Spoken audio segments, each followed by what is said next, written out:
Central Minnesota Sports Hub. It's the Morning Sports Desk, presented by Wadena's Pizza Ranch and FunZone Arcade. Available on Apple Podcasts, Spotify, or wherever you get your podcasts, and streaming on YouTube. Powered by Pizza Ranch and FunZone Arcade in Wadena, this is the Morning Sports Desk. I'm CJ Baumgartner. That's Corey Tackman. Corey, a lot to talk about on today's show. We have playoff matchups now set for the Minnesota Timberwolves and why they may have the hardest path to a title in all of the NBA. We also talk about your first-place Minnesota Twins and some local sports updates, a little Masters recap. You throw it all together in today's episode of the Morning Sports Desk. But Corey, all of this couldn't be possible without our good friends at the Pizza Ranch and FunZone Arcade in Wadena. Yes, of course, we know about the Pizza Ranch and FunZone Arcade in beautiful downtown Wadena, where the Triple Play Challenge is on. But when you think of the Pizza Ranch and FunZone Arcade, you think of the buffet, where you can always buffet your way. Hey, how's it going? I'll have one buffet, please. Can I interest you in a buffet your way pizza? Buffet your way? What is that? You can request any pizza. We'll make it and give you the first slice. It's buffet your way. Oh, well, in that case, I'll do one buffalo chicken pizza with bacon, tomatoes, and banana peppers. Coming right up. What?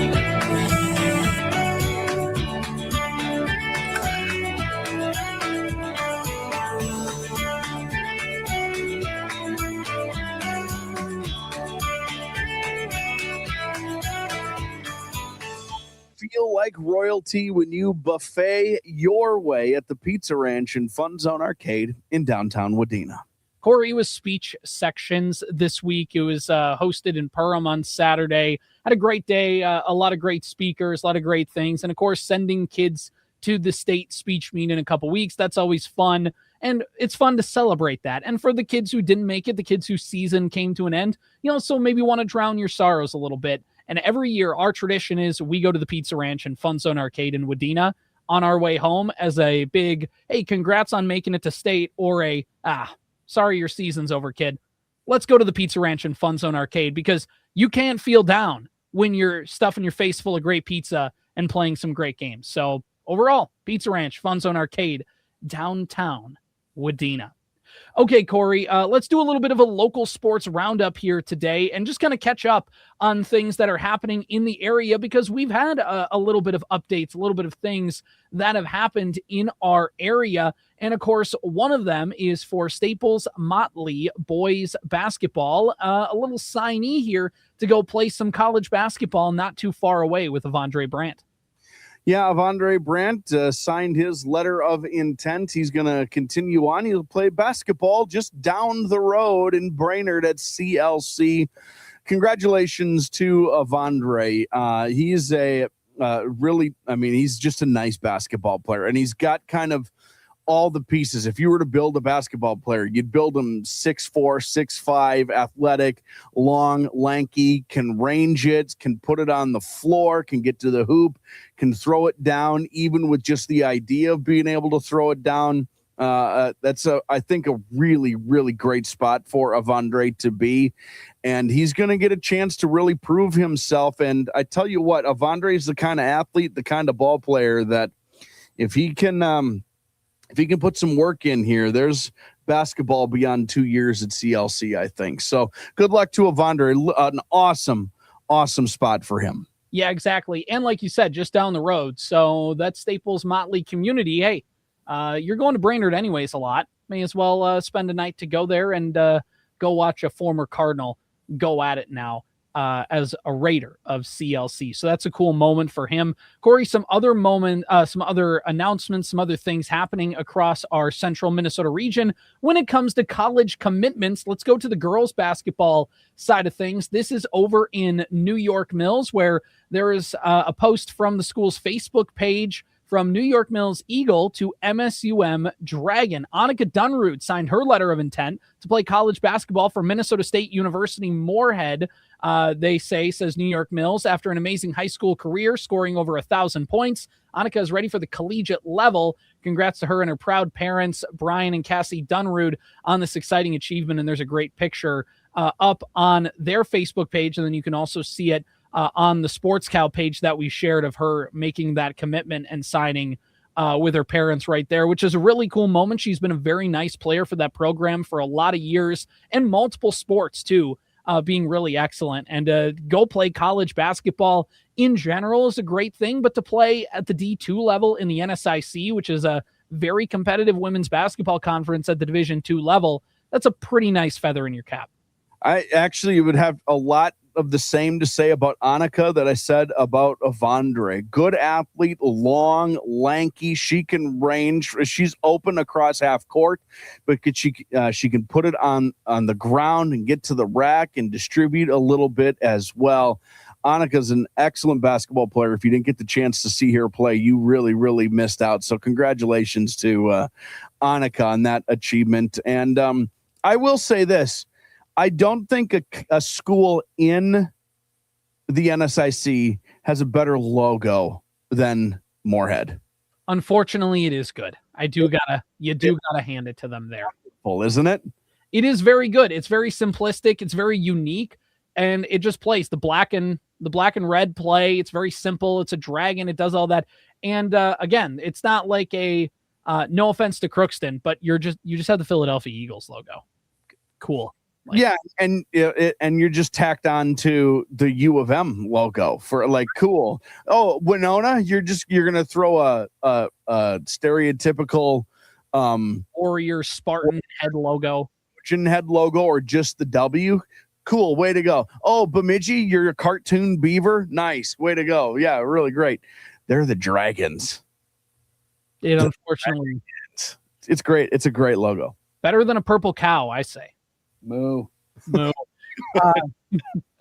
Congratulations, Donica, there on that achievement. Not the only achievement, not the only college commitment we have to talk about on today's show as well. Let's go over from the basketball court to the tennis court. This is from Parkers Prairie Tennis. It says, we are so excited to announce that Anna Helling is officially signed today with the University of Sioux Falls. And they say, congratulations, Anna. We are so proud of you and wish you the very best of luck as you continue your tennis career with the USF Cougars. And they do have a post here with her signing that letter and has the USF Cougars gear on. So from a Panther to a Cougar, that signing is now official. And again, playing collegiately in the NSIC for a very respected program in USF.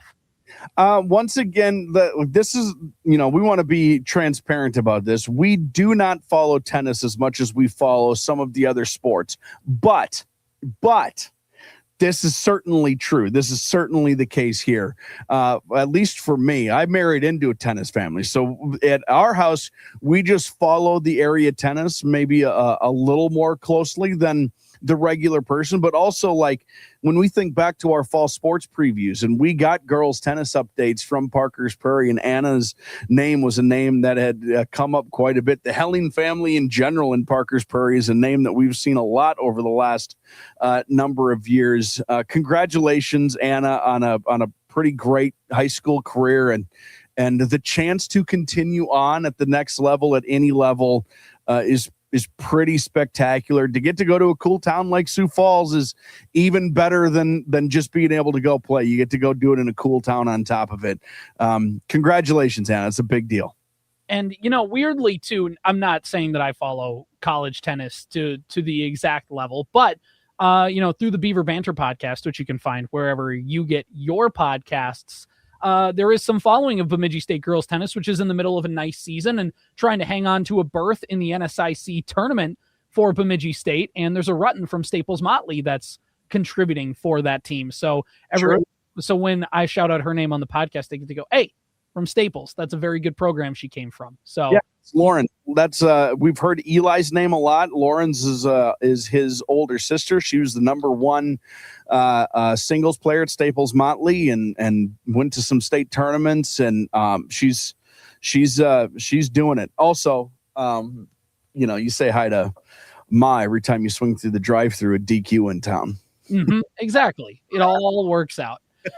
That's it for our college commitments. We have caught up here. If there's any we missed, give us a shout out. We will share it on the cow. It's really cool. And I think it's one of the best things that we do with this podcast, with the Sports Cal page, is getting to highlight these athletes that get to go on to the next level. And we've talked about it all the time, but I'll just reiterate it again.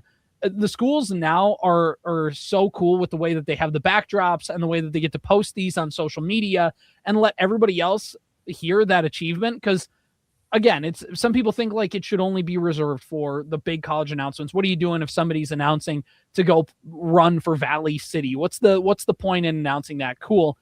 It's a big deal for these kids, and it's a celebration of the work that they put in. And it's just a good way to show that your school is setting these kids up and putting these kids in a position to succeed at something at the next level. And I think that it's really cool. And I think it's a celebration of the work that they put in.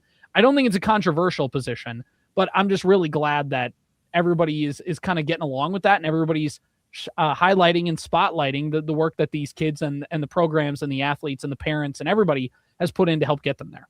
If anybody is disparaging somebody going on to the next level or what that level is, you're the worst kind of person. That's all there is to it. You're the worst kind of person there is. Right. Let them have fun. Come on now. All right. So, Corey, let's talk a little state sports now. Let's first talk about the Minnesota Timberwolves. They got a big win last night on Kevin Garnett Day. They invite him to the arena for the final game of the regular season, I think just to make sure that people showed up to the game. Like, that's a game where everybody kind of checks out on. And so they're like, how can we get people to buy tickets for this final game of the regular season? Let's have Kevin Garnett make his return to Target Center right before the playoffs under the Laurie and Rodriguez administration. And it worked. Packed house, had the trees on, the old school jerseys, the old school court for KG to come back. He was sitting courtside with his daughters. They had to stop the game right after the opening tip because Ant ran across the gym to go dap him up. And those two were like literally on the court while that was happening at the beginning. The refs had to like blow the whistle and stop the game and tell them. And you just see Ant like scampering back to the other end of the floor. But overall, hey, it worked. They got butts and seats. Everybody showed up, but they made Kevin Garnett watch some interesting basketball with Joe Ingles minutes, with Terrence Shannon Jr. starting, with I think Dante DiVincenzo was the only regular that played, but that's because he wanted to play in all 82, which he did. He's a part of the all 82 club, so that's cool. But yeah, the Wolves ended up winning, and you get some cool moments from Juan Berger, which is cool. And overall, that's it. You beat up on a Pelicans team that was waiting for the season to be over. So you move on, you get the win. Doesn't matter for playoff positioning. But what is interesting is that Jokic played. Wemby played enough to get the game limit. So did Jokic. And the Spurs really didn't care about that game. There was a thought maybe that the Spurs would be incentivized to win and to knock Denver to the other side of the bracket. But overall, the Nuggets have the 3 seed. The Wolves have the 6. Denver with home court advantage. It's the rubber match, Corey. Wolves versus Denver. How you feeling about this first round playoff matchup? I don't know. Jared was in the building earlier this morning, and the first thing he said is, boy, the Timberwolves got unlucky, huh? And I mean, of all the possible options, the 3 options of the Timberwolves get to play the Lakers or Houston or the Nuggets team or a Rockets team that's got some chemistry issues, or Denver. You would rather it be those other 2 teams. And I get that. Like I really do on paper. That being said, Denver is clearly the most fun option of those 3. Like, how would you not want to play and play Denver? You teased it. It does make a path to a title significantly more difficult. It will just be the toughest path because you'll have to go through Denver. You'll have to probably then go through San Antonio, and then you'll then have to probably go through OKC. Like that all is road without, and those are seeds 1 to like. And if you get to the finals, you're probably playing Boston, a team that, or Detroit, or like. Yeah, it will be. They will have definitely earned a championship if they get the championship. It's not the easiest path through. I do think it is the most fun option, though. It's interesting when you look at it. Just like a quick step back, sort of preview. We all know everything there is to know about Denver. Like I can't say anything that you don't know about them. I can't say anything about the Timberwolves that you don't already know about the Timberwolves. What is interesting is a year ago, they didn't have a lot of depth and were injured, were the Denver Nuggets. And this year they've added more depth and are healthy. and Jokic is just the best player on the planet, right? Like we all think that. Last year, the Timberwolves had a ton of depth and were healthy. And this year, they have more depth, but have been unhealthy. I think the Timberwolves are a better team on paper as constructed than they were a year ago. But when was the last time you saw this Minnesota Timberwolves team roll out what Chris Finch would consider a regular rotation? It's been months, it feels like. Maybe it's only been a month. It's certainly been weeks. So that part is they just don't go in. Thank God they get a week off almost, but they do not go in fresh. They come into this a little like, I don't know what team even exists right now. Right, exactly. Their first game is Saturday, April 18th. So this Saturday, 2:30 tip-off from the Ball Arena in Denver. So that is where that's where the series starts. Like you said, they get almost a week off, they get rested. And that's the thing, right? Like they just haven't played a ton together lately. But that being said, like this is a team when you consider Ant and Jaden, those guys have played with the majority of this core. Like it's not like Julius, Nas. Right, exactly. It's not like it's going to take them that long to jump back in and get ready to go. And that being said, if the Wolves lose game one in Denver, it's not like it's a death sentence. Like you kind of expect that you could lose game one on the road, playoff series, first round, like that Denver crowd's going to be ready to go.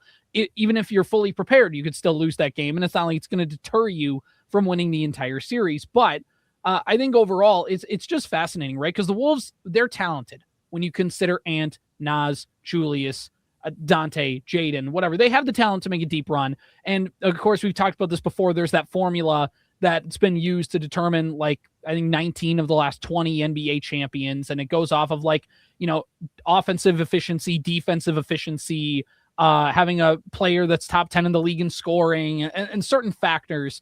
And basically that formula said that this year's champion should be the Minnesota Timberwolves based on that theory. Now, look, I'm not arguing with science. Numbers never lie. There is just a weird vibe about this team, I will say, that makes me more unsure of the Wolves in a first-round playoff series than I have been in the last couple years. And also it's Denver, which is just going to be a very tough matchup, and these two teams always go blow for blow.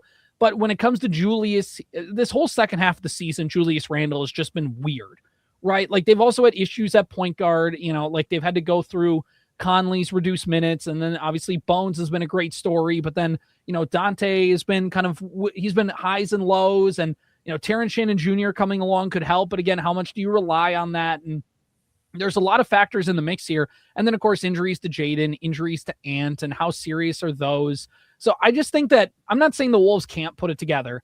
And when you factor playoffs versus like regular season, they always do studies like what does a team do better in the playoffs if they're on a heater before the end of the year, if they get healthy, if they whatever. And the answer is there's nothing. It's all random. When they say it's a new season, they literally mean it. There is no scientific evidence to say that because your team ended the season on an 8-game winning streak or something, that means that your team is going to be a juggernaut in the playoffs. It just doesn't. It's just random. It's a brand new season. They coach differently. They play differently. It's officiated differently. It's just done differently. So I'm not saying the Wolves can't go on a run. I'm not saying the Wolves can't do anything, but something just feels off about this year's group. Am I wrong here? Well, I no, you're not wrong. But the two caveats, though, that I think are important to consider is, I would say I feel weirder about this first round series because the opponent is Denver. Yes, because the Timberwolves are necessarily weird. And not the Lakers would feel pretty darn good. Exactly right. And the thing about Julius that I think is important, and your note about Julius and how he's been, again, we're using the word weird. Julius has been weird the second half. That's also when the team has been the most injured, and probably more is being asked of Julius in these moments, right? Whether he's putting that on himself or the team is just asking him of that. Julius Randle has a record. This is historically true. When it's Julius Randle's ball and the game is dictated around what he does, you're gonna have a bad time. But when you have a healthy Ant and you have a healthy Jaden and everybody notches into where they're supposed to be in the rotation and just the hierarchy of a basketball game, Julius makes a ton of sense, right? This series against Denver is a big time Julius series because Rudy's not going to be the guy to guard him the whole time. It's going to be a little Nas, but it's going to be a lot of Julius also and just being physical. And then if you think about that series there, the last time they played San Antonio, it was Julius was the guy who was in the shorts of Wemby the entire time. This is going to be a monster defensive effort needed from Julius, and with a healthy Ant and with the healthy Jaden and with the healthy Nas and so on and so forth down the line, all of a sudden the weirdness that was Julius Randle doesn't become as weird because he notches in, he slots in the hierarchy of what this team needs. So I think the weirdness has come because of the injury pieces. Yeah, I think that's fair. It'll be interesting. It'll be fascinating to see this series. Obviously, again, health of both teams, longevity of both of these teams. These are also two teams, by the way, that have played a lot of playoff series and made deep playoff runs over the last couple of years. So that's also something they talk about in the NBA too, which is like, this team, yeah, they've been good and they made a lot of deep playoff series, but that means that they've been playing a month more than everybody else for the last 3 years, which means that's a month less time that they get to rest over the course of the season, all that kind of stuff. So a lot of working parts. It'll be very fascinating to see how this series unfolds. We'll have all week to preview it and break down specific matchups, but there is the matchup on paper. There we go. There's only one surprising thing, and that is if either of these teams gets swept. Yes. That's the series is going to at least 6 games. It feels like it's going to be unbelievably competitive. The Timberwolves have a wonderful history now of showing up in the most important games. The Nuggets obviously have an incredible history now of showing up in the most important games. Really, if anybody has laid an egg in the playoffs most recently, it has been Denver when they lost Game 7 at home to the Timberwolves. So that's going to be well within lost Game 7 to the Thunder last year in the semis. Gosh dang it. This stupid thing. It drives me nuts. I think the fans probably hate the Timberwolves. So it's going to be exceptionally hostile. This better be the most interesting, competitive, fun first round series in the playoffs. I think this is the series that everybody is circling. They're expecting this one to be a bloodbath. And for the Wolves' title hopes, obviously you don't want your first round series to be a knockout dragout, but you can't win it all unless you get past the first one. So we'll see what happens. I look forward to the Wolves losing Game 1 of the series and everybody acting like they're going to get swept. So I'm like, that'll just be the vibe on Twitter. It'll be great. So that'll be awesome. Killed in Game 1 and be like, see, we told you. Mm-hmm. And then, the Wolves will win Game 1. It's like, where's the parade? We got this planned yet? Like the thing. Let me add one more thing here, and then we can move on. Yep. If you could put a knock on Anthony Edwards the last 2 years in the playoffs, it's that he has been a tuckered out little boy in the times when it's been most important. Yeah. He should be fresh. Theoretically, depending on how the knee holds up. Yeah, but it's not, I mean lungs and capacity and that sort of thing. He's been he's been literally tired in these playoff series. That shouldn't be the case this time around. Now, it might take him a minute to get his sea legs, to get game shape, blah, blah, blah, whatever buzzword you want to use. Physically, he might be banged up, but otherwise, he should be fresh, and I find that to be probably helpful. Very helpful. Corey, spring sports around our area, looks like we're kind of back into the swing of things this week. A whole bunch of games are on tap for this week to get everybody caught back up in the middle of April and get going. I know some games here and there have happened in certain neutral sites last week to get games rolling and just start to pick off teams on the schedule. But here we go. We are in the middle of it. We have some games on the broadcast schedule. We're going to have a doubleheader on Thursday, Wadena Deer Creek versus Parkers Prairie. That's going to be for baseball. We'll have coverage of that on KWAD. Twins have an off day on Thursday, so we'll get both those games in on there, and we're off doing high school sports around our region. So let's do this thing. That's going to be great. In the baseball mood, the weather's looking good. And Corey, don't look now. But first place, Minnesota Twins. First place, Minnesota Twins, a 9-7 record. They are tied with Cleveland technically, but still in the tiebreakers, they are first place in the American League with a 9-7 record, just like we all predicted. Now, I'm not going to tell you to scoreboard watch or standings watch at all. This is just for sake of just being a little cheeky, but you can't seriously look at standings until Memorial Day. But that being said, better than the alternative. I think we all realistically were like, oh, this team's going to start like 4-13. And before the NFL draft, it's going to be, when can I get out to open water? When's the cabin going to get opened up so I can just not have to worry about the Twins all summer? And the wheels will fall off at some point. They will. But until then, it's fun to ride this little high. So about a week ago, we did our last Twins update. We talked about, right? And we talked about how, yes, we knew the bullpen was going to be bad. And then when you lose Pablo in the offseason, that's even worse. But there was this world, right, where we all understood that if they could score some runs, there were a lot of ifs in place. But if those ifs came true, all you needed was the bullpen to hold on for dear life. And a week ago, 7 days ago, CJ, when we talked Minnesota Twins, we talked the bullpen is bad. And also they're not hitting.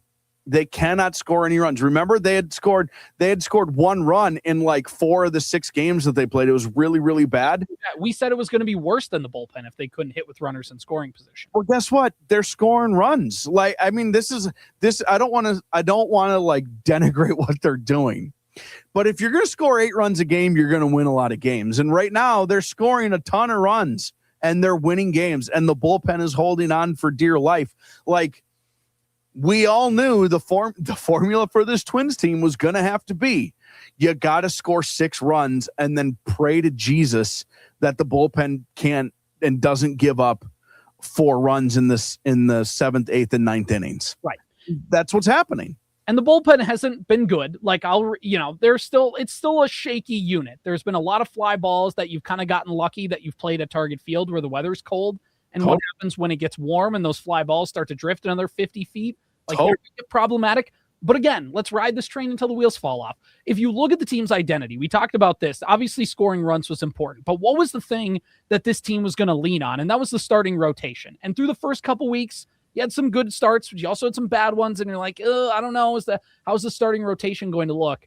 But Corey, the Minnesota Twins have a 3.61 starting rotation ERA. That's top 8 in baseball. They're 8th in terms of starting rotation ERA. You've obviously had some good starts from Taj Bradley. You've had Joe Ryan, who's now, after a shaky first start to the year, has put together back-to-back really nice starts. You also have, Mick Abel, who had a really good start to wrap up the series in Detroit and help the Twins get the sweep.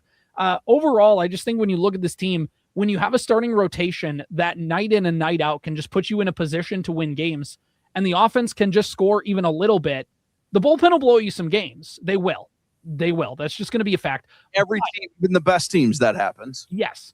And they're going to do it more often than not. But it at least gives you some margin for error. Take yesterday's game, for example. Let's talk about that. Taj Bradley did not have he was 5 innings of 1-run ball. He was like statistically okay. 7 strikeouts, 5 innings, 105 pitches though. He labored 7 hits. Like, he gave up a lot of hits, a lot of walks, like wasn't efficient, but got through 5 innings and only gave up a run. And the Twins offense hung up 8 runs in the first 3 innings. So that meant that when Bradley left the game in the 5th inning, the score was 8-1. You know what you could do? Bring in Andrew Morris, a guy you called up from AAA to basically piggyback of Taj Bradley's start. You can let that guy who's the starter in the minors, you can let him eat up multiple innings, and now it saves your bullpen. Whereas if the Twins only score 3 runs and they're up 3-1 in the 5th inning, well, now you have to okay, I got to bring this guy in for this inning and we got to go this way. When you score a lot of runs early, it allows you to kind of let some guys mop up some innings. And then that way you're not always in these, if a reliever has a bad outing, all of a sudden, boom, you blew it, where the Twins kind of were in that situation on Friday where they didn't give their pitching staff enough runs, then all of a sudden things got away. And so overall, again, I don't know how good this Twins offense is going to be. They're sneakily, after this week, if you look at weighted runs created, they're top 9. But again, They've had a really good week and they had a really bad week so far to start the season, if you basically want to look at it that way. So we're not writing the book on this team yet, but I think you can kind of squint and at least see a team that can hover. I was telling Zeke this the other day. Can you at least by Memorial Day be within 5 games of 500, below or above? Like if you're hovering around that mark, I think at the very least you just make it an interesting follow through the rest of the season. I think the bullpen issues and I think the lack of ability to hit against left-handed pitching is going to sink this team at some point. Yeah. But can you at least hang on and make things interesting through the 4th of July? And then I think that just will go a long way in convincing the fans, like, okay, there's like a vision here. Whereas at the beginning of the year, you're just kind of like, what the heck is there to look forward to? And by the middle of the year, you're calling up the top prospects. And then it's like, okay, now you see the vision. Let's not call it a vision, though, because the organization is holding on for dear life. Yeah. It's vision because that's who's available. Like I have a vision sometimes about what my lunch is going to be, but it's 2 days till payday and I have what I have in the fridge. You know what I'm saying? You can at least envision something down, like you can see something coming together. Yes. So maybe I just misunderstood you. It's not an organizational vision. It's not ownership's vision. It's the front office doing the best with what they have, like what you're saying. This is what I would say. There are like 7 ifs with this team, right?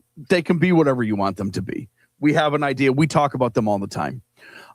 Of late, most of those ifs have become true, right? Like there's just nothing. If the starting rotation pitch is great, and if Brooks Lee has figured it out, and if, whatever. And Taj has been awesome. And Simeon Woods Richardson has been awesome. And Joe Ryan has done Joe Ryan things. And Bailey Ober's existing and whatever. Hung on for dear life. Like he had a bad spring. He's pitched efficiently. But I would say this too. You talked about Taj and we've had another conversation about him before. And I still think like we need to be weary of what this is going to turn into.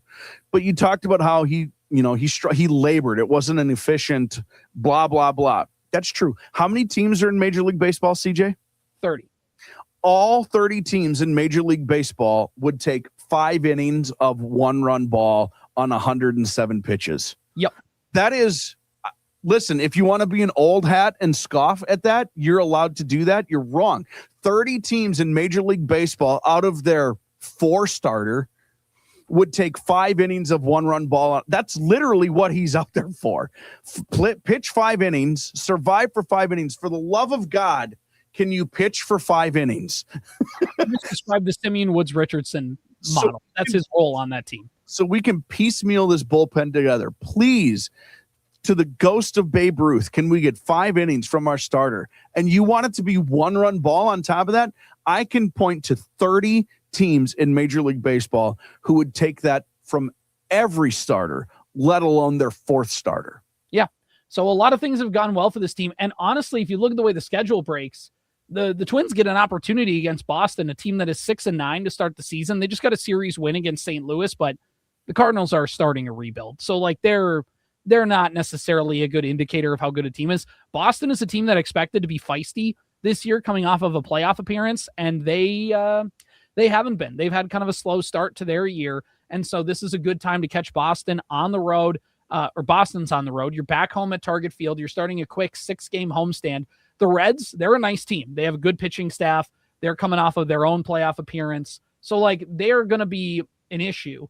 But you have an opportunity to win another series against Boston. If you win 2 out of 3 against the Red Sox, let's say you lose 2 out of 3 against the Reds, well, you're 500 on the week, and now you're still 2 games above 500 through now the first 20-ish games of the season instead of the first 15. So, like, and then you get another off day on Monday, and then you got to go take on the Mets and go to New York, and then you play Tampa Bay again, a team that has been kind of struggling this year, and then you play the Mariners, the team that's been struggling, and then I think looking at the schedule, you play the Blue Jays again, who are injured and have been struggling. So the schedule is kind of broken the Twins' way when we talk about ifs. They've played a lot of teams that aren't necessarily firing on all cylinders to start the year, and don't apologize for it. There's an opportunity, again, not that they're going to be, I don't think that come the All-Star break, the Twins are going to be the top team in the American League. But just ride this train until the wheels fall off and keep Twins baseball at least somewhat interesting as long as you can. I'm not breaking any new ground here. Like, how apathetic I am about the Twins. Yep. And I also feel like it's apathetic, but also realistic. 2 years ago, you and I talked to Dick Bramer about that stupid Cleveland team, and we all said, there's no way, right? And Dick Bramer was like, there's no way. They're on a generational heater. That team stinks. They can't keep it up. I'm putting words in Dick Bramer's mouth. He did not say it that way. Never say it that way, but history exists and shows that every so often a team that shouldn't do it does it. Mm-hmm. And continues for an entire season. Does that sound like Cleveland 2 years ago? Does that sound like Detroit a season ago?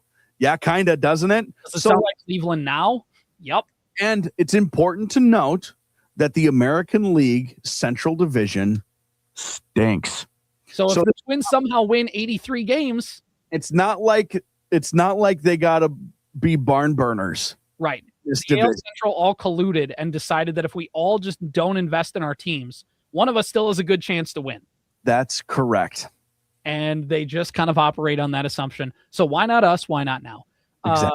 Exactly. I'm still trying to decide, Corey, if this Twins team is the 2015 Twins or if they're the 2017 Twins. Still trying to decide what path they're going to follow. I'm just glad they're not whatever team started 0-11. 2016, the team in between those two teams. That's what I'm glad about. And we all realistically thought that there was a good, I know that we are being hyperbolic, but also, you could have envisioned the Twins getting swept in Baltimore, losing 2 out of 3 in Kansas City, and you're 1-5 to start the year, and it's like, it's over. Well, if you start 0-11, it's done. You can't come back from that. That's just. The Tigers started 4-9, and there's a stat that only one team in 100 years has made the playoffs starting 4-9. Well, fortunately for them, they're in the American League Central. We swept Miami over the weekend, so they're right back in it. So, but the Twins are they're not only hot right now, which they are. They're in it. By golly. That's really, we're 3 weeks in. Thank God, because they could have been out. They could have been out. You can't, what's the old adage? You can't win the division in April, but you can lose it. 100%. You can just, and by the way, even years in 2023 when the Twins made the playoffs, in 2024 when they were at a 90-win pace in late August, last year, and they had a big 13-game winning streak that pulled them back in by June, but they've started slow. Each of the last 3 seasons, you can even go back 4 to 2022. They started slow. And for the Twins to at least kind of hover around 500 through the first month of the season, again, it doesn't win you anything, but it just keeps you in the fight. And that's basically all you can really ask for. So that's it. That's our episode today. Morning Sports Desk, powered by Pizza Ranch and FunZone Arcade in Wadena. Corey, one quick Masters thought before we get out of here. What do you think? Go, Rory, go. Go, Rory, go. First back-to-back green jacket winner since Tiger Woods. One of only 4. One of only 4. Great job, everyone. And we will see you next time. Powered by Wadena's Pizza Ranch and FunZone Arcade. Follow the Morning Sports Desk on Apple Podcasts, Spotify, or wherever you get your podcasts. And watch every show on YouTube.